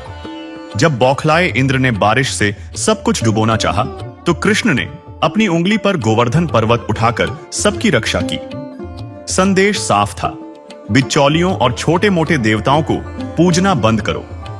पर आज हम क्या कर रहे हैं? हम उसी गोवर्धन पर्वत की परिक्रमा करके श्री कृष्ण को सम्मान देने का नाटक तो करते हैं, लेकिन साथ ही साथ उन्हीं देवी देवताओं की पूजा भी करते रहते हैं जिन्हें पूजने से कृष्ण जी ने मना किया था। यह तो श्री कृष्ण के आदेश की सीधी सीधी अवहेलना है। आप गोवर्धन की परिक्रमा करके असल में भगवान कृष्ण का अपमान कर रहे हैं और इस क्रिया के साइड इफेक्ट्स और भी खतरनाक हैं। यह शास्त्रोक्त साधना तो है नहीं, इसलिए इससे लाभ तो शून्य है, पर नुकसान की गारंटी पूरी है। जब श्रद्धालु परिक्रमा करते हैं तो उनके पैरों के नीचे लाखों करोड़ों कीड़े मकोड़े और जीव जंतु कुचलकर मर जाते हैं। आप गए थे पुण्य कमाने, लेकिन आपके खाते में जुड़ता है सिर्फ पाप। सूक्ष्म वेद में कहा भी गया है, पृथ्वी ऊपर पग जो धारे, कोटि जीव एक दिन में मारे। यानी हर कदम पर लाखों हत्याओं का पाप आपके सिर। यह कैसा धर्म है जो हमें पुण्य के नाम पर पाप के गड्ढे में धकेल रहा है? यह कैसा धर्म है जो हमें पुण्य के नाम पर पाप के गड्ढे में धकेल रहा है? लेकिन इस त्योहारों की ट्रेजेडी पर ट्रेजेडी वाली सीरीज की आखिरी कड़ी अभी बाकी है। तो अब आते हैं हम अपने 5वें और अंतिम सवाल पर। सवाल नंबर 5, दिवाली के 2 दिन बाद मनाए जाने वाला भाई दूज आखिर क्यों मनाया जाता है? क्या कुमकुम का एक टीका लगाकर आरती उतार देने से भाई बहन की रक्षा हो सकती है? मकसद तो अच्छा है, रक्षाबंधन की तरह ही बहनें भाई की लंबी उम्र और सुरक्षा की कामना करती हैं। लेकिन हकीकत क्या है? क्या यह एक और खोखला रीति रिवाज नहीं जिसकी कोई गारंटी नहीं? अखबारों की सुर्खियां गवाह हैं कि कई बार भाई दूज के दिन ही भाई बहन हादसों का शिकार हो जाते हैं। रोहतक में भाई दूज का टीका लगवाकर लौट रहा एक परिवार सड़क हादसे का शिकार हो गया, जिसमें कार सवार पति पत्नी और 12 वर्षीय बेटे की मौके पर ही मौत हो गई। 152D एक्सप्रेसवे पर गांव बसाना और कलानौर के बीच ये हादसा हुआ। भाई दूज के दिन किसी बहन का भाई बिछड़ गया तो किसी घर का चिराग बुझ गया। एक सड़क हादसा हुआ जिसने तबाही मचा दी और एक परिवार की हंसती खेलती जिंदगी उजड़ गई। सागर जिले के रहली थाना अंतर्गत बलेह रोड पर आज सुबह एक भीषण सड़क हादसा हो गया, जिसमें एक अज्ञात वाहन ने बाइक सवार 2 युवकों को टक्कर मार दी। इस दुर्घटना में बाइक चालक की मौके पर ही मौत हो गई, वहीं दूसरा युवक गंभीर रूप से घायल हो गया।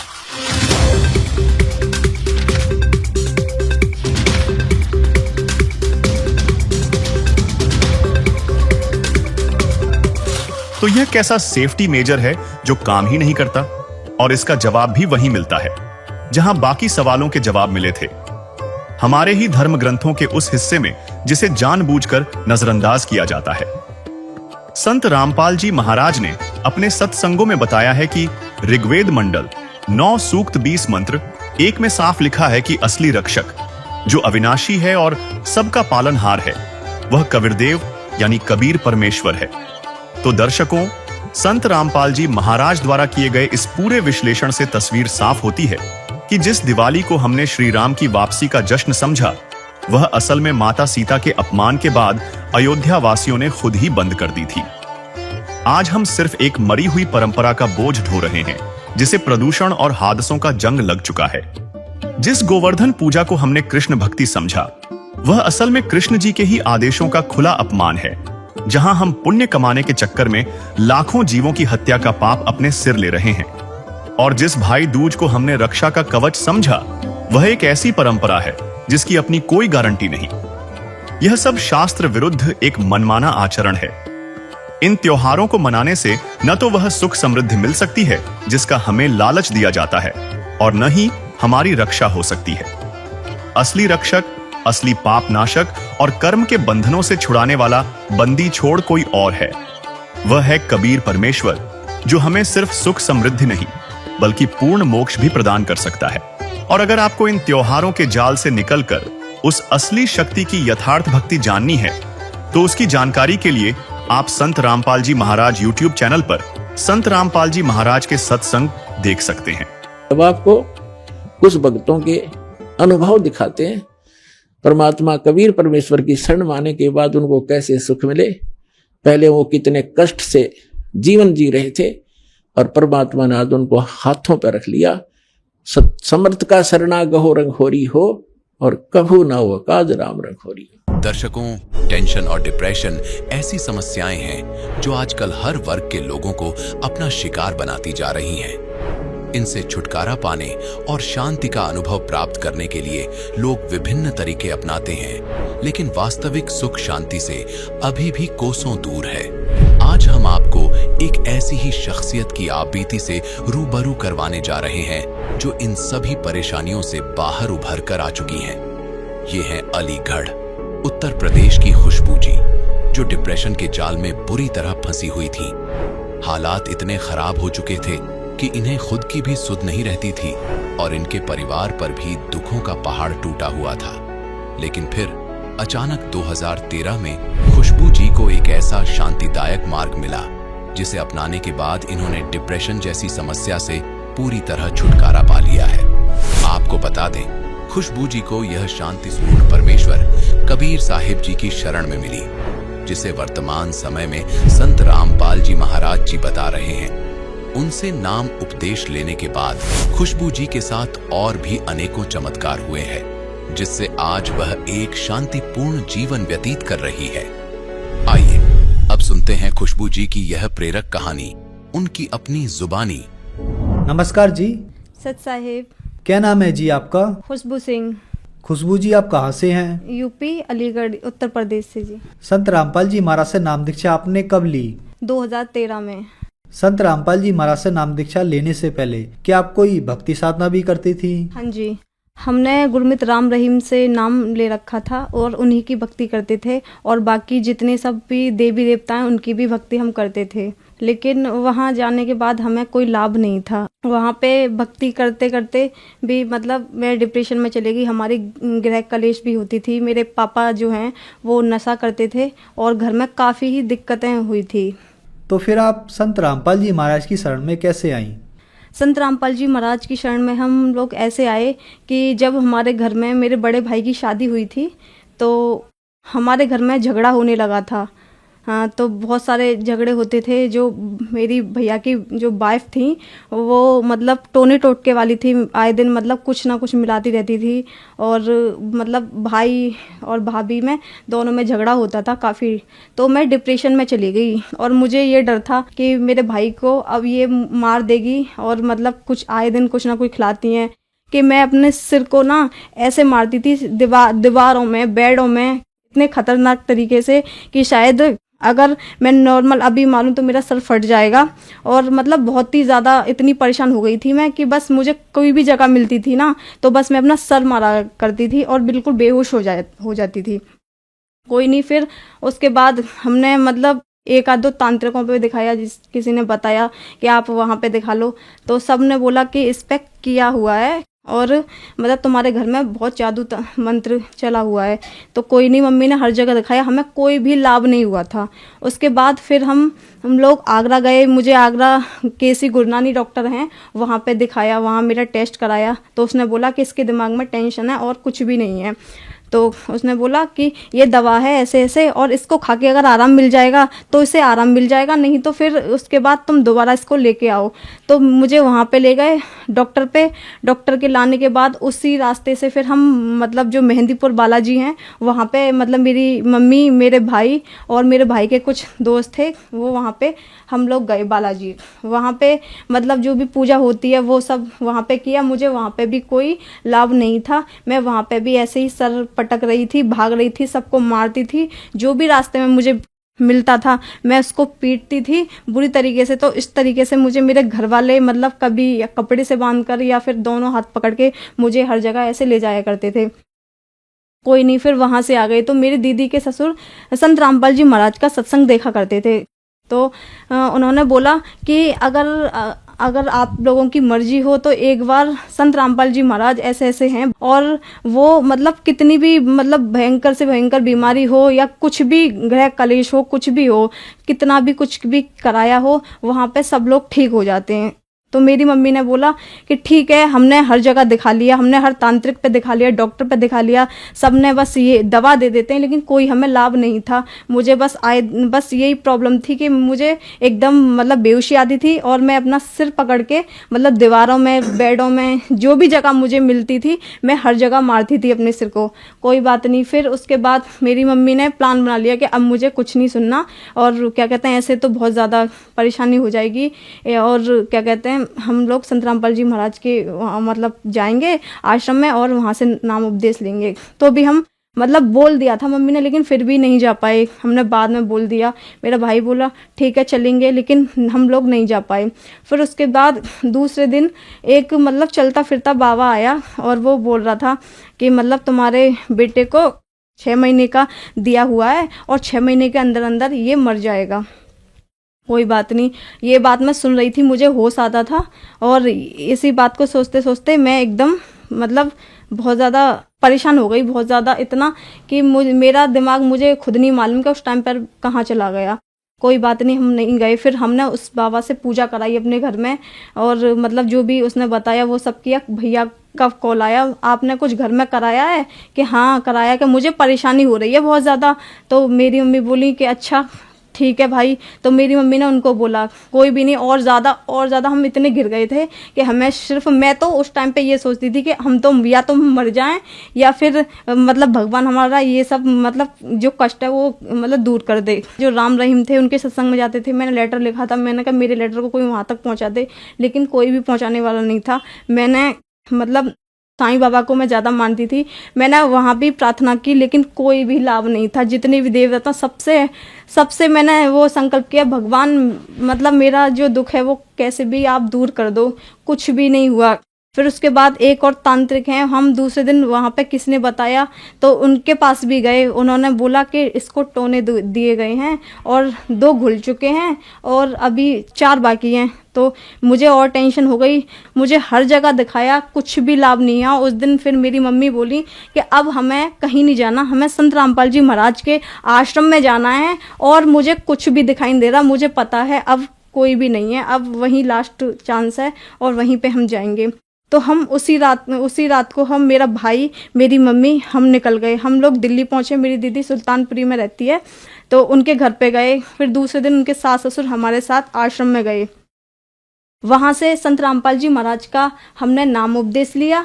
खुशबू जी, संत रामपाल जी महाराज से नाम दीक्षा लेने के बाद क्या आपको लाभ भी प्राप्त हुए? हाँ जी, सबसे पहला लाभ तो मेरा ये था कि आध्यात्मिक लाभ हुआ मुझे। फिर दूसरा लाभ, जो मेरी मतलब परेशानी थी, जैसे मैं पागल हो गई थी, सबको मारती थी, पीटती थी, किसी को भी सिर अपने दीवार में मारा करती थी बहुत खतरनाक तरीके से। तो मैंने जैसे ही संत रामपाल जी महाराज से नाम उपदेश लिया, उस दिन के बाद मतलब मैंने सबको मारना पीटना बंद कर दिया। फिर 1 महीने बाद मेरा भाई, मेरी सामने मतलब आंटी रहती हैं वो, और मेरी मम्मी और हम लोग गए संत रामपाल जी महाराज के आश्रम में। तो वहाँ पे आशीर्वाद मतलब दे रहे थे संत रामपाल जी महाराज।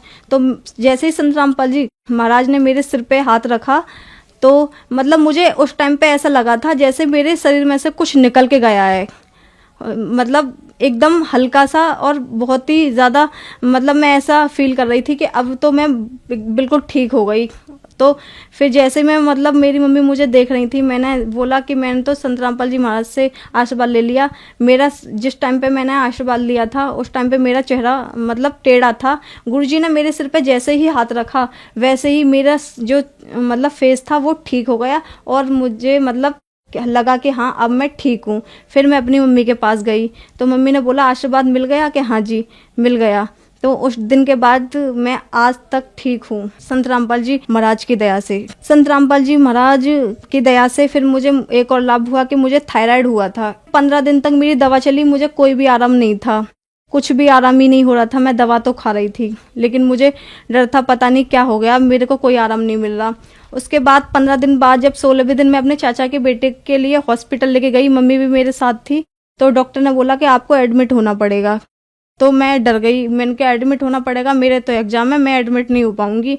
कि आप एडमिट उसकी बात कर रहे हो एग्जाम की, आपकी जान खतरे में, आपकी बीमारी पता नहीं चल रही और आपका वेट लेस होता जा रहा है। मेरे में उस टाइम पे 27 kg वेट था। तो डॉक्टर ने बोला आपको एडमिट होना ही है। मैंने कहा ठीक है, मैं अपने भाई से बात करती हूँ अभी। तो मैंने अपने भाई से बात की बाहर आके, भाई ऐसे ऐसे बोला डॉक्टर ने एडमिट की कि ठीक है हो जा।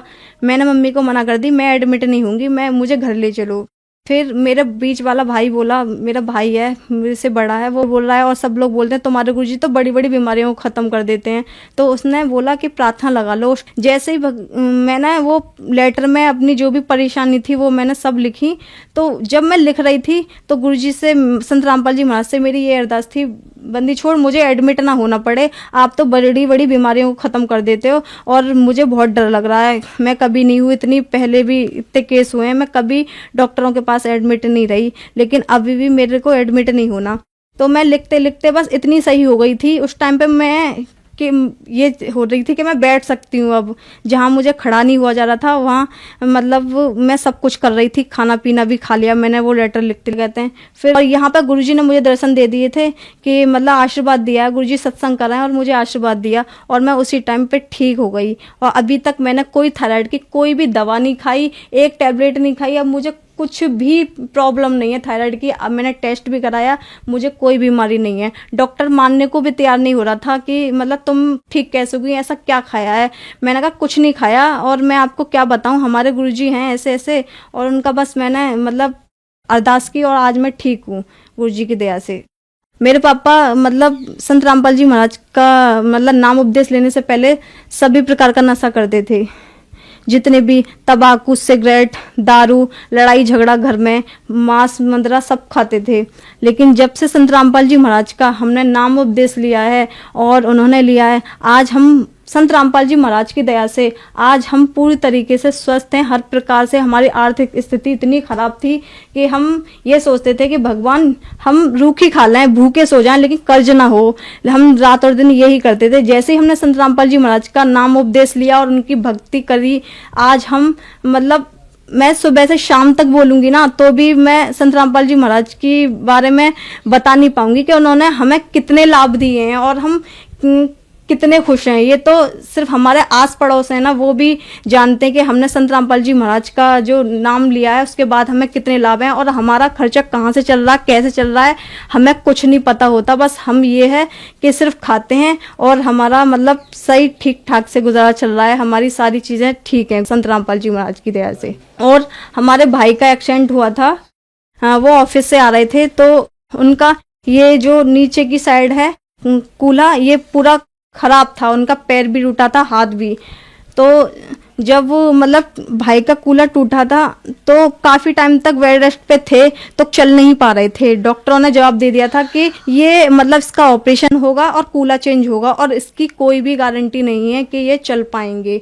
तो मेरा भाई वहाँ से आया, बोला कि मम्मी मुझे ऐसे ऐसे बोला है। तो मम्मी ने बोली गुरुजी हैं हमारे करने वाले और संत रामपाल जी महाराज, और वो तो अंधों को आंख देते हैं, मतलब सब चीज़ वो करने वाले हैं। तू दंडवत प्रणाम कर और गुरुजी से अरदास कर। छोटे भाई ने अरदास करी कि गुरुजी हम ऐसे ऐसे बोला है।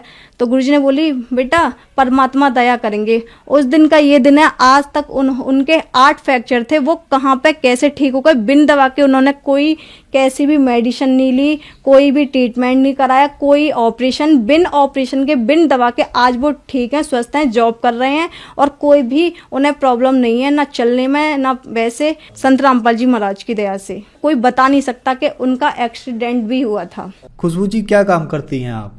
मैं 12th की स्टूडेंट हूँ और मैंने ITI कर रखी है गुरुजी की दया, संत रामपाल जी महाराज की दया से। खुशबू जी आप 12th की स्टूडेंट हैं और आपने संत रामपाल जी महाराज से नाम दीक्षा ले रखी है। कुछ लोगों का मानना है कि संत रामपाल जी महाराज से उनकी अनुयायी अंधश्रद्धा के तहत जुड़ते हैं, क्या यह बात सही है?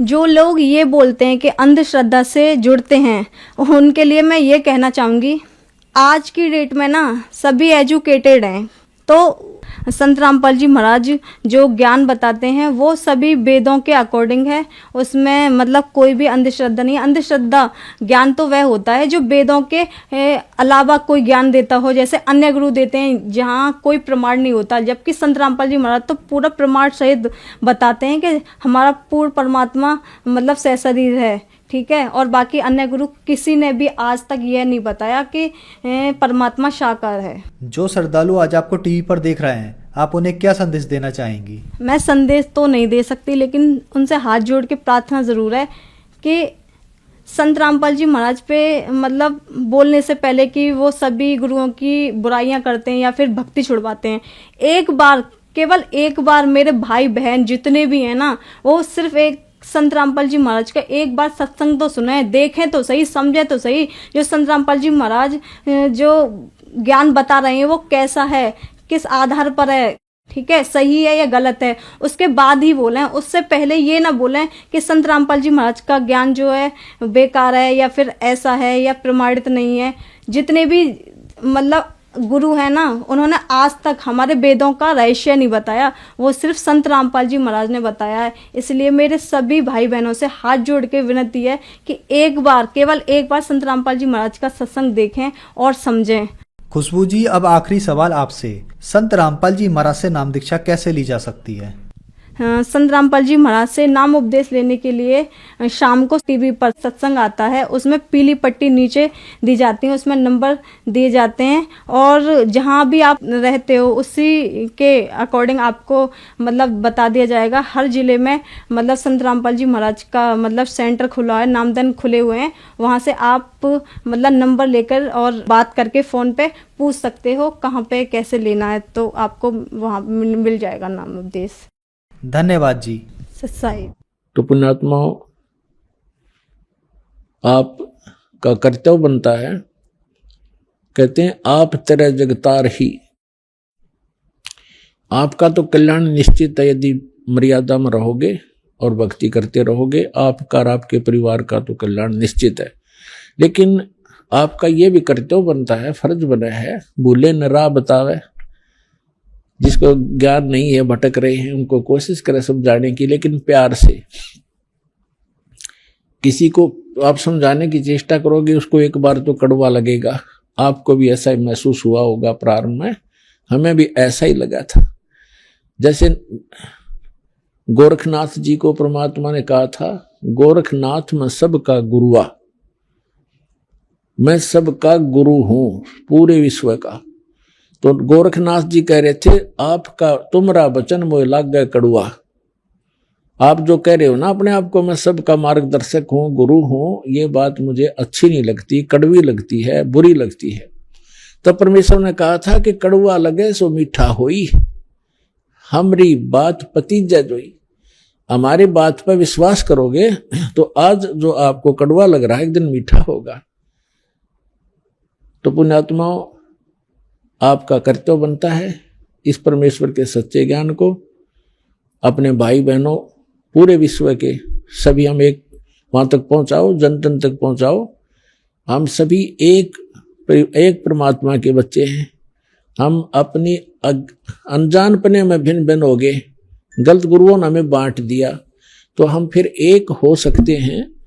इस परमात्मा के ज्ञान को जन जन तक पहुंचाओ। यहाँ आश्रम से जो प्रचार की सामग्री ले जाओ और कोशिश करो सब तक पहुंचाने की। आपको एक और विशेष उपकार होगा, आत्म प्राण उद्धार ही ऐसा धर्म नहीं और एक जीव को काल के उस पाड़े ते छुटवा के सतलोक आश्रम में जोड़ने का इतना पुण्य होगा जैसे करोड़ गौओं को कसाई से बचाने का एक पुण्य होता है।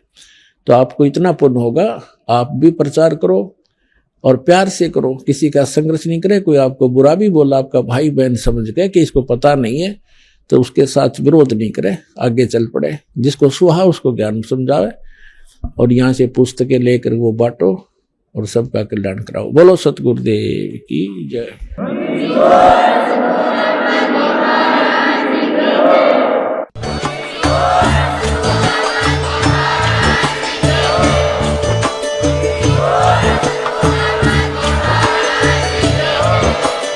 आप सुन रहे थे जगत गुरु तत्वदर्शी संत रामपाल जी महाराज जी के मंगल प्रवचन। अधिक जानकारी के लिए विजिट कीजिए हमारी वेबसाइट www.jagatgururampalji.org। संत रामपाल जी महाराज जी के शुभ आशीर्वाद से पूरे विश्व भर में 500 से भी ज्यादा नाम दीक्षा केंद्र हैं, जिन पर संत रामपाल जी महाराज जी द्वारा ऑनलाइन निःशुल्क नाम दीक्षा दी जा रही है। अपने नजदीकी नाम दीक्षा केंद्र का पता करने के लिए संपर्क करें 8222880541।